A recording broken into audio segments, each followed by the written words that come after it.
Welcome to Russian History Retold, Episode 122, The History of the Russian Orthodox Church, Part 3.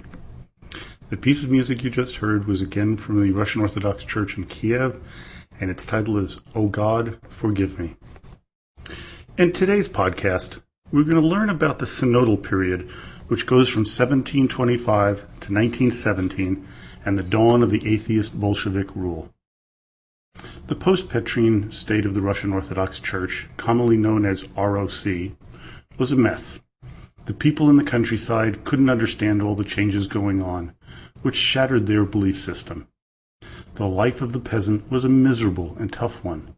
The one solace they had was their beliefs in God and the afterlife, and now people in faraway St. Petersburg and Moscow had told them that what they thought was right was wrong, and that they had to follow a new way or lose the path to heaven that they so desperately yearned for.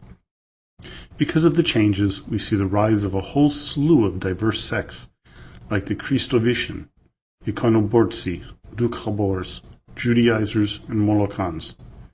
Each one unique, each one persecuted with vigor, each popular as alternatives to the ROC. Many poor peasants and serfs saw the riches of the church and were really put off by it. They were yearning for so much more than the rich in tradition and ceremonial official church. But before we get into the sects, let's look at the situation post-Peter the Great. On the throne is his wife Catherine I, who was a shadow of an imposing late husband. With regards to the church, Feofan Prokopovich is a man wielding all the power, much to the chagrin of the rest of the Holy Synod. His main rival at the time was the vice president of the Synod, Theodosius Yanovsky. Yanovsky did little to protect himself as he spread rumors about Empress Catherine and Prince Alexander Menshikov. He threatened that if the church was not given back all of the land and money that was taken from them due to the monastery ordinance, there would be a national revolt. This kind of threat could not be forgiven, so Yanovsky was arrested, interrogated, exiled, and died during the cold winter and decrepit prison cell he was put in. There were now two different departments of the Synod, the religious and the civil, known as the Economic College. Neither side liked the other, and more often than not, the religious side either ignored or refused to work with the Economic College. The running of the churches and monasteries would become more and more chaotic and unfocused. More and more, the old believers and the other schismatics distanced themselves from the church. After the death of Catherine, the son of Alexei, grandson of Peter the Great, ascended to the throne on May 6, 1727, at the age of 12. Peter II was in no position to rule, so now the country was at the mercy of the princes of the realm, those favored by the Romanov family, namely the Menshikovs and Dolgorukis. Prokopovich was now under attack, with his opponents believing him weakened with Catherine's death. They greatly underestimated him, and one by one he took out his enemies in the Synod. Dashkov, Yurlov, and Smola were arrested, jailed, and sent to faraway monasteries. Archbishop Prokopovich was a man to be reckoned with for sure. Less than 2 years after his coronation, Tsar Peter II died of smallpox. Coming to the throne was Empress Anne, daughter of Peter the Great's half-brother, Ivan IV, and younger sister of the dreaded Sophia. When she came to take the throne, she was a Protestant who converted to Orthodoxy in order to legitimize her claim. With her came the German Count Ernst Johann Biron. Prokopovich made sure that he ingratiated himself with the German contingent to keep his power over the Synod. In 1734 to 1736, the Archbishop conducted an inquisition like persecution of any he deemed to be an enemy. He also ordered all Catholic Jesuits to be expelled from Russia. With all of the heads of the various bishoprics being lopped off, so to say, the Church suffered greatly. As the historian Levanov describes, quote, "At the beginning of the 18th century, drunken priests lolled about in saloons, shouted obscenities in the streets, slept along the roadsides, arguing coarsely when attending dinner at the home of their parishioners, were ready to drink heavily whenever received as guests, and fell into great criminal behavior. He further went on to say, the political opposition of the era, the aristocracy, noblemen, and landowners, could no longer endure the greed of the clergy, the sale of sacraments to unworthy people, illegal weddings performed for money, embezzlement of government revenue, attending to the business of brandy distillation instead of their spiritual obligations, and incessant drunkenness. Monks in monasteries often acted together with criminals, just as did unqualified priests and the children of priests. They drank heavily and often fled from the hermitages to the dissenters, carrying away with them clothes and books. Vagrant friars wandered from door to door among private homes and rambled from monastery to monastery, not knowing where to roost. And so they disturbed the minds of the political opposition of Russia, who would threaten every protest using the whip. On September 8, 1736, Archbishop Feofan Prokopovich died at the age of 55, with the Russian Orthodox Church in a horrible state. He had gotten rid of many of the heads of the Church, much like Joseph Stalin had gotten rid of his finest generals pre-World War II. Now there was no one to discipline the monks, priests, and nuns of the order. Just 4 years later, on October 17, 1740, Empress Anne was dead, replaced for a short time by the child Ivan V. The following year, though, Elizabeth I, daughter of Peter the Great, staged a coup and took the throne, imprisoning the boy and his mother, the regent Anna. Empress Elizabeth quickly freed many of the exiled and jailed prelates that were still alive. The ROC hailed her as a savior, which is exactly what she wanted. She wasn't really interested in their well-being. She was interested in having the church on her side. The Tsarina worked hard at trying to get the church's house in order through reforms, but it was slow going. In her mind, though, the more important problem was who was going to take over when she died. Her selection was her nephew, Karl Peter Ulrich of Holstein-Gottorp, the future Peter III. She knew early on that this was a hideous mistake. She also found another German to be his wife, young Sophia Augusta Frederick of Anhalt-Zerbst, the future Catherine the Great. Peter was terribly disliked, so the coup that took his life just 6 months into his rule was not unexpected. With Catherine on the throne, she quickly realized the need to make good with the ROC. For the next 34 years, she practiced Russian Orthodoxy with a fervor, traveling to many of the venerated churches and monasteries throughout her realm. But there were deep divisions and troubles about to explode due to the schisms caused by her predecessors, Tsar Alexei and Peter I. In 1764, Catherine issued a decree that shook the Russian Orthodox Church. She ordered the abolition of property like farms, villages, and the serfs who lived on them to be taken away from the church and turned over to the state. This infuriated many of the peasants, many of whom would follow a man who would cause great concern to Empress Catherine and many others in power in Moscow. Her reign saw the disaster of Pugachev's rebellion between 1773 and 1775. Many of the army raised by Yemelyan Pugachev were Cossacks, Bashkirs, homesteaders, religious dissidents, primarily Old Believers, and industrial serfs. One cannot underestimate the influence of the religious schismatics in the rebellion, many of whom were angered by her order of 1764. Well, now it's the time to discuss the different schismatic groups. As I mentioned in the last podcast, many of the Old Believers, instead of staying behind and fighting the changes of Patriarch Nikon, decided to flee the cities and head to places like the Urals in Siberia, far away from the grasp of the main church and the government. The men and women of the movement had one real distinct problem, and that was the lack of priests and heads of church to guide them. Because of this, there were many different types of Old Believers, like the before-mentioned Christovician, Ikonobortsi, Dukhabors, Judaizers, and Molochans. Some of these movements were founded as far back as the 11th century, some in the 17th, and others started around the time of Peter and Catherine. The Christovician, also known as the Klists or Klisti, meaning Christ community, were led early on by a peasant named Daniel Filipov, who proclaimed himself a living God. He anointed 12 disciples to spread the word about his new way of worship, which was somewhat reminiscent of sects of today. They did not believe in marriage, sex, alcohol intake, or being open with their religion. They believed in being good to one another, but they wanted to stay away from anyone not of their belief system. Filipov died in 1700 and was replaced by Prokopy Danilov Lupkin.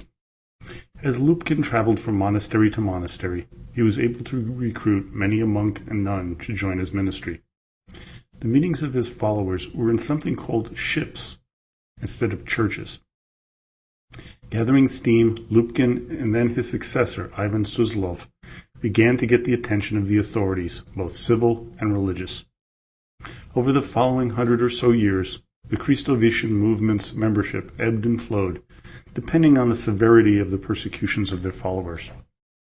At their peak, though, they only numbered about 40,000, with Grigory Rasputin being accused of being a member, which was later denied by his daughter. The next group, the Ikonobortsi, also known as iconoclasts, first seemed to appear around 1732, during the time of Empress Anne. One can see these followers as being similar to Quakers, as is suggested by Daniel Shubin in his book The History of Russian Christianity. As soon as they began to be well known, they were subject to mass persecutions and arrest. By 1790, they seem to have faded to history's lost mists. The Doukhobors were another popular sect that rejected the power of the church and priests, as well as the secular government. They also did not believe in icons or any church rituals. They were basically an offshoot of the Ikonobortsi, who also believed that all God was in all people, which meant that a church was really unnecessary. Because of their firm rejection of the legitimacy of the government, they were heavily prosecuted and persecuted. They were moved from one area to another, depending on the attitude of the Tsar at the time towards them. By 1897, it was obvious to the Russian government that the persecution of this sect was unsuccessful. They were then allowed to leave the country, which they did, and many headed off to Canada to settle in Manitoba and Saskatchewan, where they now number about 40,000. The last sects we will discuss are the Judaizers and the Molokans.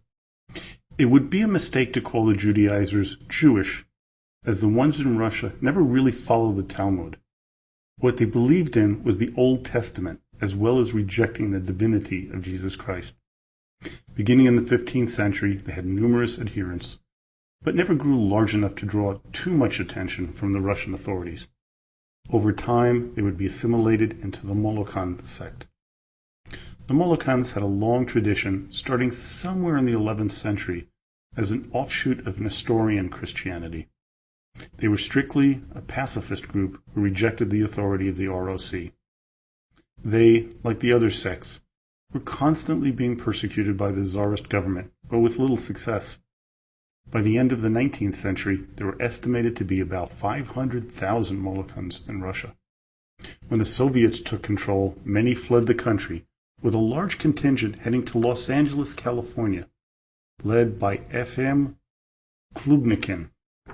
Some headed to Mexico, while others made their way to San Francisco and Sacramento. Within Russia, the church was in a steady state of decline, and things were not really changing much under the strange rule of Catherine's son Paul I, or the early years of his son Alexander I. That began to change when Alexander entered his mystic era after the war with Napoleon had ended. He began to turn towards a more conservative, older form of orthodoxy, something that was to influence the next four czars, Nicholas I, Alexander II and III, and of course, Nicholas II.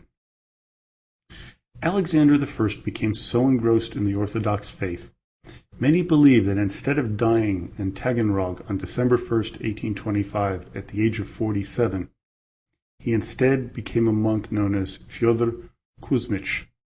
There is a fascinating book by Alexis Trubetskoy called Imperial Legend, The Mysterious Disappearance of Tsar Alexander I, that seems to suggest that yes, this traveling monk was indeed the one-time Tsar. Supposedly, when Soviet scholars opened his tomb in St. Petersburg, all they found was a mannequin. Whatever the truth, the Church was becoming increasingly conservative over the years, becoming less and less tolerant. During Alexander I's reign, he ordered that the Bible be translated into the many languages of the Russian Empire. Many within the Russian Orthodox Church were vehemently opposed to the plan to open up the Bible to more people. They believed that it should only be in Church Slavonic. But despite the protestations, the Russian Bible Society was formed, and they were able to translate the book into 29 languages. When Nicholas I took over from his brother, he was swayed to the other side by the ROC and ordered the society shut down and the Bibles in Russian to be burned. But this was an age of increasing liberalism in Russia, and many copies were saved, reproduced, and distributed despite the edict. There were isolated members of the church hierarchy that believed in a Russian Bible, with the most influential one being Metropolitan Filaret Drozdov. Metropolitan Filaret had the ear of the new Tsar Alexander II. By 1859, the Tsar believed that it was imperative to produce and distribute the Bible in Russia. During his reign, over 1.2 million copies were printed. But what happened was not what was intended, as there was an explosion of non-Russian Orthodox sectarian groups, like the Molokans, the Baptists, and evangelicals. Within the ROC, there was growing dissent over the non-functioning of the Holy Synod and deteriorating state of the Russian Orthodox churches and monasteries. There were many attempts at reform under Alexander II, which of course, as we remember, culminated in the freeing of the serfs. But nothing seemed to help the ROC. That was to change with the ascension of the Tsar's son, Alexander III, and his close associate, who would become the most powerful attorney general of the Synod, Konstantin Petrovich Pobedonostsev. These two men were about as conservative as it gets. They believed in absolute monarchism, with Pobedonostsev believing that freeing the serfs was, quote, a criminal error. They were strongly opposed to any form of democracy and thought all reform was to have been met with swift and total rejection. Pobedonostsev was to have a huge influence on the last two czars, as he held his position as Attorney General for 25 years.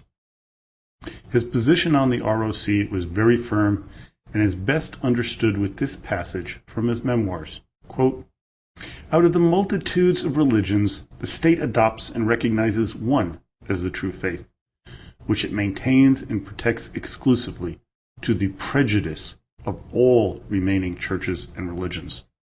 This prejudice, in general, means that the remaining churches are not recognized as true or entirely true and are subject to non-recognition, alienation, and persecution. What followed was the pogroms against the Jews of the 1880s and 90s, as well as the persecutions of minority sects like the evangelicals, Molokans, Dukhabors, and Christovishin. Pobedonostsev also had a practice of never letting a bishop stay in one place for more than 2 or 3 years, and appointing weak men to the Holy Synod as metropolitans. He didn't want anyone to have enough influence or power in the church to allow for them to object to the Tsar being the true leader of the religion. Instead of strengthening and reforming the ROC, Pobedonostsev believed that the celebrations of anniversaries of the church were the way to bring back vigor. In 1888, for instance, they celebrated the 900th anniversary of the baptism of Russia by Vladimir the Great, and following years the 1000th anniversary of the memory of Saints Cyril and Methodius.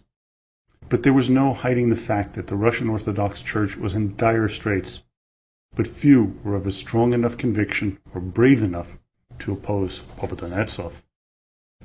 But there was one man who was strong enough and could stand up to the Attorney General, and that was the famous author Leo Tolstoy. He began his works on a new form of religious philosophy back in 1855 when he wrote the following in his diary, quote, "Yesterday, a conversation regarding the divinity and faith led me to recognize an immense concept, the materialization of which I felt myself capable of dedicating my life to. This thought was the basis of a new religion, one that would be pertinent to the development of humanity. It would be the religion of Christ, but purged of theology and sacraments, a practical religion that would not promise a future bliss, but provide bliss on earth. It seems to me that the only manner to bring this concept to fulfillment would be the effort of successive generations, consciously working toward this goal. One generation will bequeath this concept to the next, and at some time either fanaticism or intelligence will bring it to materialization. To act consciously to unify people with this religion is the thought that I feel will drive me." Tolstoy thoroughly rejected the authority of the Church and wrote often about his beliefs. His most controversial work is the 1899 book Resurrection. In it, he ridicules the ROC and parodies Pobedonostsev with the character Toporov. He also attacked the Russian political system as being totally corrupt. The book got Tolstoy excommunicated from the Russian Orthodox Church, something he really didn't seem to care about. He wrote, "That I rejected the Church, which calls itself Orthodox, is entirely correct, and I am convinced that the teaching of the Church is a theoretically insidious and detrimental lie, and in practical terms, a collection of the most coarse superstitions and fairy tales, completely veiling the concepts of the Christian teaching in the process. All the sacraments I consider crude magic." During his life, Tolstoy had many admirers and followers, but they drifted away after his death in 1910. During this era, it would be a grave mistake not to mention the life of one of the most famous mystics of all time, John Ilyich Sergeyev of Kronstadt, who would be known as St. John of Kronstadt. Father John, as he was known during his life, was an extremely charismatic man, as well as a preacher, and traveled throughout Russia, preaching the word of the Church. He was deeply venerated by all who met him, and after his death in 1908, Nicholas II ordered that Father John be commemorated annually at the day of his death. In 1964, he was canonized by the Russian Orthodox Church outside of Russia, a moment that I was in attendance when the service was first held for him in New York City. Now for some statistics to bring things together about how many people were practicing Russian Orthodoxy. In 1738, the population of Russia had reached 16 million, with about 17,000 churches and 125,000 parish priests. In 1915, just before the revolution, there were about 112 million Russians, 66,000 churches, and interestingly enough, only 112,000 parish priests. When looking at the data of how many people attended church, we seem to run into roadblocks to the truth. In 1859, the Holy Synod claimed that fully 97% of the population were members of the Russian Orthodox Church. There's two problems here. The first one is the estimated number of dissenters. They put the number at 726,983, while other historians believe the number was far higher and more likely to be somewhere between 8.5 to 14 million. That would have represented between 16 to 27% of the population who were not members. The second one is who they defined as being a follower of the church or a church member. Was it the people who came in every single Saturday night and Sunday morning and also venerated all the holidays, or was it all the people who showed up occasionally and just showed up for the holidays? That's never been truly defined. On the eve of the Russian Revolution, all was not well with the Orthodox Church, but it was only going to get much, much worse. Join me next time as we wrap up the history of the Russian Orthodox Church, as we follow the persecution by the Soviets, the churches outside of Russia, and the present-day influence of the Church on society and politics. Well, I hope you enjoyed today's podcast. A couple of things. For those of you with iPhones, we do have an app for the podcast that you can purchase at the Apple's iTunes Store. Also, please stop by the blog site at www.russianrulershistory.com, where you can read more about the history of the country and where you can make a donation, big or small, as they are greatly appreciated. Stop by Facebook and join our growing community at the Russian Rulers History Podcast, where you can ask a question, leave a comment, or make a suggestion. So now, as always, до свидания и спасибо большое.